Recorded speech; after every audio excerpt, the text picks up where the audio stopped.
Et là, on passe à une autre version de la naissance de l'esthétique. C'est dans les années 30, Le Corbusier en sera l'un des principaux protagonistes. Les architectes se disent, le béton est un matériau absolument génial, on peut faire tout ce qu'on veut, on peut faire toutes les formes. Donc cette version, c'est la liberté formelle. Là, on ne se pose plus vraiment les questions de minimum, on ne se pose plus vraiment les questions de mise en œuvre complexe. On va utiliser le béton, puisque ça permet de faire des porte-à-faux fantastiques, puisque ça permet de faire des tout petits pilotis, puisque ça permet de faire des toitures plates, puisque ça permet, comme Le Corbusier le voulait, des vitrages, des façades entièrement vitrées en décalant la structure porteuse de la façade, eh bien, on va pouvoir entièrement renouveler l'architecture de la manière qu'on veut. Et là, s'introduit autre chose, c'est la modification des concepts au niveau de l'art, de l'histoire de l'art, où il y a une triple révolution, peut-être même quadruple, mais la quadruple ne concerne pas l'architecture, au moins une triple révolution au début du XXe siècle dans la peinture. La première révolution, ça va être celle, alors on pourrait dire qu'il y en a avant avec l'impressionnisme, etc. Mais les révolutions du début du XXe siècle sont encore plus radicales. Avec Braque Picasso, eh bien, il va y avoir l'invention du cubisme. Et Charles-Édouard Jeanneret, vous savez qui c'est ? Ok. Le Corbusier va lui faire du purisme, dont il dit que ça n'a rien à voir avec le cubisme, mais enfin, quand on y regarde de près, ça ressemble quand même beaucoup. Et donc Le Corbusier, Charles-Édouard Jeanneret, va tenter de faire, de faire du cubisme, quelque chose proche du cubisme, à l'intérieur, en architecture. Alors évidemment, ça met une dizaine d'années. C'est-à-dire que pour trouver un maître d'ouvrage suffisamment prêt à mettre beaucoup d'argent dans une construction très puriste, comme le voulait Le Corbusier, eh bien, il met une dizaine d'années à trouver son mécène. Ici, c'est effectivement la Villa Savoie, à Poissy, où vous avez la mise en pratique de la théorie de Le Corbusier, libération du sol, tout petit poteau, fenêtre en longueur, jardin sur le toit, et donc plan libre à l'intérieur, puisqu'il y a plus, les poteaux sont tous tout petits, on fait ce qu'on veut avec les cloisons et on peut faire un plan entièrement libre. Vous avez, j'espère, visité la ville de la Savoie, où vous avez une belle promenade, etc., une rampe. Deuxième révolution picturale, mais je m'aperçois qu'il... Non, elle est à côté. Il y a Piet Mondrian, qui appartient au mouvement, enfin, l'un des fondateurs du mouvement de style en Hollande. Piet Mondrian va faire des peintures où là, la révolution est encore plus radicale, c'est-à-dire qu'au lieu de représenter quelque chose, ces peintures ne sont plus que des taches de couleur, et encore plus fort, des taches de couleur primaires, rouge, jaune, bleu, en utilisant quand même le noir et le blanc, mais on a une révolution absolument radicale, à la fois dans les sujets, puisqu'il n'y a plus de sujets, et à la fois dans la façon de peindre. Donc là, c'est une deuxième révolution picturale, similaire au cubisme, qui va aussi avoir un impact, une dizaine d'années après, en architecture. Alors, Van Desburg est aussi architecte et peintre, et vous voyez ici cette idée de composer avec des petites barres de couleurs qui, elles, ne sont pas toutes des couleurs primaires, mais cette idée qu'on peut décomposer les formes en choses très très sommaires. Donc c'est la même chose que Gerrit Rietveld, qui appartient aussi au mouvement de style, va mettre en œuvre dans la maison Schroeder à Utrecht, aux Pays-Bas, en 1924. Donc là, c'est vraiment l'application des préceptes de Style à l'architecture. Un petit détail, évidemment, c'est que donc on a une nouvelle valeur, il n'y a plus de pente de toit, il y a une valeur équivalente entre le vertical et l'horizontal, on a un jeu totalement nouveau entre le vertical et l'horizontal. La seule chose est que, comme c'était un peu compliqué à mettre en œuvre en béton, eh bien, cette maison est construite en briques, sauf évidemment les planchers. Mais ce n'est pas très grave parce que ça reste quand même le symbole de la première construction en béton de cette veine. Et on voit après, par exemple dans toutes les maisons que Rudolf Schindler a pu construire du côté de Los Angeles dans les années 30, il en a construit un certain nombre, eh bien cette décomposition des formes issue du mouvement de Style est bien construite en béton ultérieurement. Donc on fait souvent des prototypes en briques avant de les appliquer à plus grande échelle en béton. Et puis la dernière version révolution picturale du début du XXe siècle, c'est l'expressionnisme. Alors l'expressionnisme, évidemment, ici vous voyez à travers une peinture qui, elle, représente encore quelque chose, clairement, même si effectivement il y a cette volonté d'exprimer l'intérieur, la pensée du personnage représenté à travers la peinture et la façon dont c'est peint. Mais l'expressionnisme va avoir un certain impact en architecture, aussi une dizaine d'années après son invention au niveau de la peinture. C'est quand même plus compliqué de réunir de l'argent pour construire un bâtiment que juste faire une toile. Et le bâtiment symbolique de cette naissance de l'architecture expressionniste, c'est sans doute celui d'Erich Mendelsohn, la Tour Einstein à Potsdam, à côté de Berlin, en 1920, juste au sortir de la guerre. Un certain nombre d'architectes pendant la guerre avaient déjà fait pas mal d'architecture de papier expressionniste, en particulier des Allemands. Et bien là, Erich Mendelsohn parvient à le mettre en scène, à le construire. Alors, de la même manière que la Villa Schroeder est construite en briques, la Tour Einstein est construite en briques, revêtue d'un enduit, et qui coûtait beaucoup moins cher qu'un coffrage aussi compliqué que ça.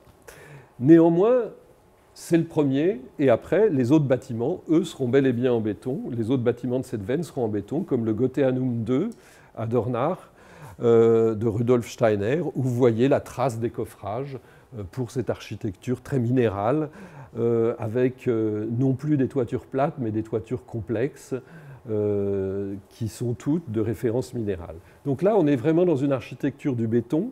Souvent, les prototypes restent faits en briques parce que c'est plus simple à mettre en œuvre, mais à terme se développe l'esthétique de cette architecture de béton. Parmi les choses de la même veine, on peut évidemment, Erich Mendelsohn continue sa pratique, ici une usine à chapeau, avec donc des formes très expressionnistes, même si plus classiques, d'une certaine manière, plus symétriques. Et puis, cette référence au béton qui est probablement du béton Monnier de Weiss et Freytag.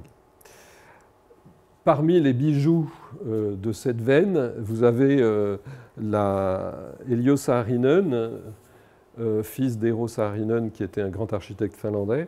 Eh bien, vous avez Elio Saarinen construit le terminal TWA au Kennedy Airport, qui a failli être démoli il y a une petite décennie, et qui met en scène absolument partout, à la fois en voûte, à la fois en architecture, mais aussi dans le décor, cette façon de penser l'architecture de façon expressionniste, avec des formes souples, etc., qu'on connaît beaucoup plus aujourd'hui, mais qui a mis du temps à se développer, parce que techniquement, c'est quand même extrêmement complexe. Si vous allez à New York, en tout cas passer par le Kennedy Airport, n'hésitez pas à le visiter.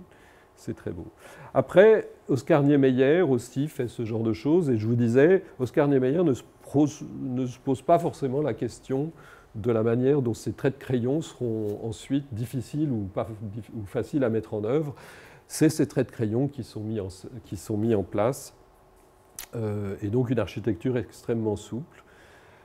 Voilà pour la vision expressionniste et la liberté des formes. Dans ce qu'on a vu tout à l'heure, en particulier si on pense à la Villa Savoie de Le Corbusier, le béton est utilisé pour ses capacités techniques de faire des grands porte-à-faux, des grandes baies vitrées, etc., des tout petits poteaux. Par contre, si on compare avec le Théâtre des Champs-Élysées ou les autres bâtiments d'Auguste Perret, on s'aperçoit que la texture est quelque chose qui est un peu oublié, en particulier dans les premières œuvres de Le Corbusier, par exemple, qui lui voulait une architecture lisse, blanche, pure, et donc qui n'était pas du tout intéressé, dans un premier temps, par la texture du béton armé. Il va y avoir un certain nombre de personnes qui, eux, vont travailler sur la question de la texture et se dire que la texture du béton armé, c'est vraiment l'antithèse de ce qu'on a vu tout à l'heure sur Boileau et son église du Vésinet. Il faut utiliser le béton en tant que matériau avec une matière particulière, avec plusieurs types de matières, comme le montrait Perret. Et donc, un certain nombre d'architectes vont essayer de faire ça. Baudouin et Lotz font partie de ces gens qui font déjà de la préfabrication, on l'a vu tout à l'heure, puisqu'ils ont construit le premier grand ensemble de Drancy en béton préfabriqué. Et là, ils travaillent avec Bicheveët, qui a construit l'école de plein air de Amsterdam, et ils construisent en 1934 une école de plein air à Suresnes. Celle-ci aussi existe toujours, elle a été réhabilitée, vous pouvez probablement la visiter. Après, on ne rentre pas dans une école comme ça, comme on veut aujourd'hui. Le concept de l'école de plein air est très simple, c'est que vous avez 3 façades qui peuvent entièrement se replier, et donc, au lieu de devoir sortir la classe, on fait la classe dehors en ouvrant les 3 façades. Et puis, ici, vous avez des parties en béton préfabriqué avec des textures qui sont celles de gros granulats qui sont mis en fond de moule, en moule et ensuite enlevés. Alors, du point de vue de l'école de plein air, ça marchera relativement peu parce qu'en fait, si vous ouvrez les 3 façades, vous êtes en plein vent, et ce qui fait que les enseignants n'ont à peu près jamais utilisé. En plus, honnêtement, ça se coince un peu, les systèmes de façade se coincent relativement. Parmi les gens qui vont essayer de travailler sur la texture, encore une fois, Frank Lloyd Wright est sans doute l'un des maîtres, puisque Wright va construire un certain nombre de maisons du côté de Los Angeles dans les années 20, des maisons avec des parpaings, mais des parpaings dessinés par Frank Lloyd Wright. Et donc les parpaings dessinés par Frank Lloyd Wright, c'est quand même un peu spécial. Vous avez le moule ici, donc c'est quelque chose d'extrêmement travaillé. Et ça vous montre que le parpaing, qui en France n'a pas très bonne presse, fait un peu la maçonnerie du pauvre, eh bien, est quelque chose qui peut devenir extrêmement riche lorsqu'on la conçoit autrement. Parmi ceux qui vont aller vers cette recherche de l'utilisation de la texture du béton, à partir de la fin du milieu des années 30, Le Corbusier va totalement changer d'avis et ne plus du tout essayer d'avoir des architectures pures, lisses et blanches, mais décider que sa nouvelle esthétique sera celle de la mise en œuvre du matériau béton. Il commence avec tout le soubassement, en particulier de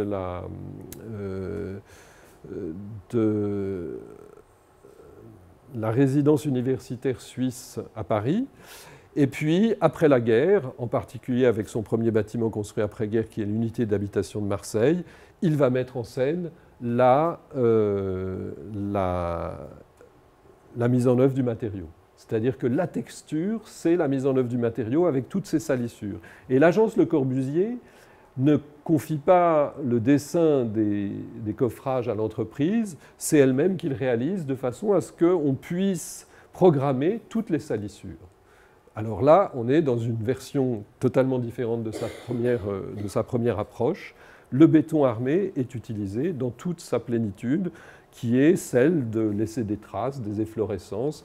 Et en plus, soyons honnêtes, à cette époque-là, on ne sait pas encore aussi bien doser qu'aujourd'hui les bétons, on ne sait pas les faire en usine de manière aussi performante qu'aujourd'hui, ce qui fait que le béton est beaucoup plus frustre.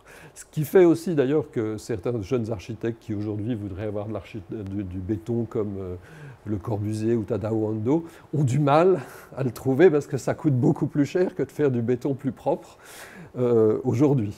Mais évidemment, du temps de Le Corbusier, ce n'était pas pareil. Certains suiveurs de cette version très brute, donc de cette idée d'utiliser le béton en tant que texture, Claude Parent, récemment décédé, Paul Virilio, qui construisent une église, l'église Sainte-Bernadette, où là, c'est carrément l'esthétique du blockhouse appliquée au bâtiment le plus noble qui soit. L'orfèvre de cette approche, c'est sans doute Carlo Scarpa, qui n'a pas beaucoup construit, qui est un architecte italien qui a peu construit, mais quelques bâtiments qui sont tous remarquables, et en particulier qui sont des sortes de bijoux du point de vue du travail sur les matériaux, sur le matériau béton, avec ici un bâtiment du cimetière à Trévise, en Italie. Alors, le béton, ensuite, va se développer à très très grande échelle, après tous ces développements qui sont donc jusqu'au tournant de la Seconde Guerre mondiale, avec la construction des grands ensembles, qui est une politique qui visait à résorber les questions de mal-logement, et qui, sur le plan quantitatif, a à peu près réussi, pas tout à fait, mais presque, eh bien, il va y avoir une utilisation du béton poussé par l'État comme un matériau peu cher et permettant de construire en hauteur très rapidement. Sur la question des coûts, j'ai fait mon DEA là-dessus, c'est pas du tout évident que ça aille vraiment abaisser les coûts, mais par contre, effectivement, on a pu construire rapidement de nombreux logements, un nombre de logements très très important. Alors, on est dans une chose, si on prend ce que je vous ai dit sur la liberté des formes, on est vraiment dans l'antithèse, c'est-à-dire que on construit haut, on construit vite, on construit beaucoup, mais il n'y a plus de porte-à-faux, il n'y a plus de fenêtres toute longueur, les toits terrasses n'existent plus, en tout cas ils existent, mais ils ne sont pas utilisés par les gens. Et donc on est dans une utilisation minimale du béton comme matériau économique, et techniquement facile, efficace et économique. Ceci se prolonge avec les différentes versions des grands ensembles, que ce soit Toulouse-Le Mirail ou Belmemer à Amsterdam par exemple, qui sont censés renouveler les grands ensembles mais qui ne donnent pas des résultats beaucoup plus intéressants. Par contre, il y a quelques personnes qui vont faire des projets assez étonnants, comme Moshe Safdie, qui est architecte israélo-canadien et qui va avoir la chance de construire son diplôme. Et donc, il construit son diplôme avec les techniques de mise en œuvre dans les grands ensembles, mais en les utilisant de façon totalement différente. C'est-à-dire qu'il construit les boîtes au sol, qui sont ensuite prises par une grue et posées comme un jeu de Lego de construction assez compliqué, pour constituer des immeubles qui sont entièrement constitués par des maisons individuelles sur double niveau, avec des terrasses en général d'environ 30 mètres carrés. Donc on est dans de la maison individuelle superposée, dans une sorte de pyramide. Alors on en a quelques exemples en France, avec Jean Renaudy par exemple, ou avec les pyramides d'Évry d'Andro et Parra à Évry. Mais il faut avouer que le projet d'Habitat 67 à Montréal est sans doute beaucoup plus réussi, même si les projets de Renaudy sont quand même assez intéressants.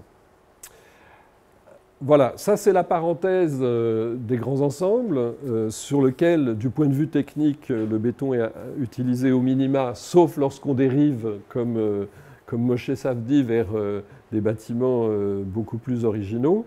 Et puis, à partir de 1979, 80, début des années 80, il va y avoir une mutation, c'est-à-dire que l'urbanisme fonctionnaliste va commencer à être extrêmement critiqué et on va vouloir revenir à de l'architecture plus urbaine, même si moderne. L'un des premiers bâtiments construits par Christian de Portzamparc, avec son associé de l'époque, Georgia Benamou, c'est la rue des Hautes Formes, qui est un bâtiment urbain, en béton, avec pas mal de duplex, et puis surtout cette chose très étonnante, et c'est une poutre qui relie les deux côtés du bâtiment. Pourquoi? Eh bien, c'était parce qu'à l'époque, le règlement parisien interdisait de construire des rues aussi étroites que la rue des Hautes Formes, et donc, pour l'instruction du permis de construire, le fait de mettre la poutre faisait que c'était un bâtiment unique, donc ça n'entrait pas dans la case réglementaire, donc du coup on pouvait refaire une ruelle, enfin une sorte de ruelle, elle fait quand même 6 mètres je pense, quelque chose comme ça. Et donc c'est une ruse d'architecte, des choses sur lesquelles il faut travailler, une ruse d'architecte pour pouvoir construire un bâtiment de ce type-là à cet endroit-là. À partir de là, pour terminer la conférence, je vais vous montrer que toutes les esthétiques qui ont été inventées au cours des 60 premières années, enfin disons, 60 premières années du XXe siècle, 60 premières années où les architectes se sont intéressés au béton armé, ont encore une incidence, une influence sur la production contemporaine. Alors, ce projet, évidemment, vous paraît un peu vieux puisqu'il date de 85, mais c'est quand même un projet qui n'est pas si ancien que ça. Chemetov nous fait un bâtiment à la Galerie des Halles, que vous connaissez probablement tous, où on dirait carrément un projet d'Anatole de Baudot. Hein. C'est carrément très très proche de Baudot ou de Viollet-le-Duc. Paolo Portoghesi, grand spécialiste italien de l'architecture baroque, construit la mosquée de Rome en éléments de béton préfabriqués. Donc là, vous voyez, on fait directement le lien avec l'église de Paris qu'on a vue tout à l'heure. Des éléments préfabriqués extrêmement complexes, tous très fins, très complexes, et une architecture très riche qui à la fois nous ramène au baroque italien et nous ramène aussi quand même à l'architecture rationaliste de Viollet-le-Duc. Santiago Calatrava, donc là c'est un bâtiment ancien mais qui continue sa carrière un peu sur la même problématique, avec la mise en scène des structures comme principal composant de l'espace architectural, à travers ces ponts, ces différents bâtiments. Une approche qu'on voit aussi vers des générations un peu plus jeunes comme Béguin-Macchini, ici avec le centre d'entretien d'Argenteuil, où vous avez quelque chose qui se rapproche, même s'ils ils ont été formés à l'ENSAIS, qui forme à la fois des ingénieurs et des architectes, ce qui explique peut-être cette approche très technique, en tout cas assez proche de Nervi, d'un bâtiment qui est entièrement constitué par des sortes de grandes jardinières courbes sur l'arrière qu'on va voir, et puis des poteaux en biais, qui sont des sortes de bielles articulées. La photo a sauté, on ne voit pas l'autre côté. Et puis, si on reprend l'esthétique du Lingotto, l'esthétique de Mattei-Trucco extrêmement sobre, etc., eh bien, des architectes comme, il n'est pas le seul, Aurelio Galfetti, vont proposer des façades très très systématiques, où au fond, il n'y a que le plancher et la structure porteuse qui sont mises en valeur et qui forment la façade. Les Suisses sont très forts pour ça. Dans la mise en scène esthétique, vous avez Rudy Ricciotti qui, lui, fait des structures un peu plus complexes, je pense qu'il dirait un peu plus sensuelles, avec des structures en béton armé, mises en scène, qui font la façade et qui font l'architecture.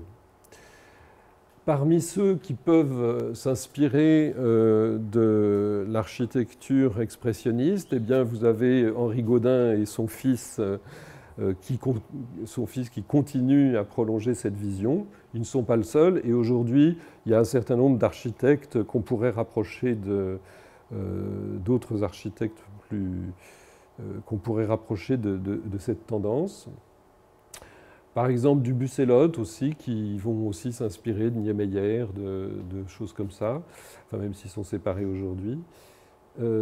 Et l'intérieur du Bucelot qui montre aussi cette cohérence entre la vision extérieure du bâtiment et les espaces intérieurs, la même recherche de souplesse. Un bâtiment que j'ai visité il y a quelques années où les utilisateurs étaient 100% contents. Des choses tout à fait expressionnistes aussi et un peu plus complexes, comme le collège à Cergy-Pontoise de Ricardo Porro. Et puis Oma, qu'on pourrait aisément rapprocher, même si à mon avis il ne supporterait pas qu'on dise ça, de l'architecture expressionniste, par exemple, qu'on a vu tout à l'heure, des formes très minérales. Et puis, de temps en temps, on trouve encore un certain nombre d'architectes qui cherchent à renouer avec le premier Le Corbusier, Le Corbusier de l'architecture pure et blanche. Ici, un bâtiment de Gustav Peichel. Et bien sûr, tous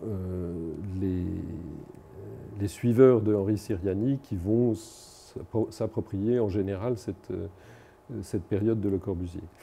Parmi les nouvelles recherches esthétiques sur le béton armé, je pense qu'on peut citer les panneaux préfabriqués de Christian de Porzenparc, dont on dit qu'ils ont été faits avec juste en fond de moule un simple polyane froissé. Ça resterait à vérifier. Et donc une texture assez différente et assez originale. Ou bien, avec les progrès aujourd'hui à la fois de la composition des bétons et à la fois de la mise en œuvre et donc de la qualité des banches, de la qualité aussi de l'huile qu'on met sur les banches ou de la cire ou de l'huile qu'on met sur les banches, eh bien vous avez des gens qui, comme Vialet, vont chercher à avoir des panneaux de béton extrêmement lisses, extrêmement beaux, avec des nuances de gris entre les différents éléments, et qui donc profitent là c'est exactement le contraire de ceux qui veulent imiter Le Corbusier, qui profitent de toutes les améliorations techniques dans la mise en œuvre. Le bâtiment fini. Et puis, parmi ceux qui font carrément une sorte de mystique du béton, vous avez évidemment Tadao Ando, en particulier dans ses vieux projets de maisons individuelles, plus encore que dans ses projets actuels, qui va aller très très loin dans la mise en œuvre de la mise en scène dans la mise en scène de la mise en œuvre du béton, puisque ici, il va faire une fenêtre rasante, un éclairage zénital rasant sur le mur. Et comme vous voyez, le coffrage n'est pas plat. Alors, on peut faire ça beaucoup plus facilement, je crois, au Japon, parce que vous avez des coffrages qui se font encore en bambou. Et puis, donc, ils s'arrangent pour que le coffrage ne soit pas tout à fait plat avec le bambou, que ça bouge un peu sous le poids de la mise en œuvre. Il rajoute un tas de petits machins qui servent à rien parce qu'en fait, les liaisons de banches n'ont pas besoin d'être aussi proches les unes des autres de manière évidente. Donc c'est de l'esthétique tout ça. Mais par contre, il arrive à mettre en œuvre le frisement de ces coffrages bizarres. Et donc c'est quelque chose qui aujourd'hui, à réaliser en France, est extrêmement compliqué et très coûteux, mais qui fait rêver beaucoup les amoureux du béton. Et parmi les nouveaux bétons, pour terminer, eh bien, il y a cette idée, le rêve de certains architectes de faire du béton transparent, avec Toyo Ito qui va nous faire des intégrations de matériaux transparents à l'intérieur du béton. Et on a la même chose chez Jun Aoki au Japon. C'est des choses qui peuvent se faire, mais qui vont être de plus en plus difficiles à mettre en œuvre, dans la mesure où, avec l'isolation des bâtiments qui grossit, qui fait qu'on a du mal à avoir le béton apparent, que le béton est plutôt facile à mettre à l'intérieur, ou alors il faut une double peau, que l'isolation, on l'isole plutôt par l'extérieur, sauf si on fait des liaisons pour les ponts thermiques au niveau des planchers. C'est des choses intéressantes et qui restent à développer, et c'est à vous, à votre génération, de le faire ultérieurement, mais ça ne va pas être facile dans une vision de plus en plus développement durable d'une architecture qui devra être de plus en plus performante sur le plan thermique. Voilà, je pense que c'était la dernière photo, et je vous remercie de votre attention.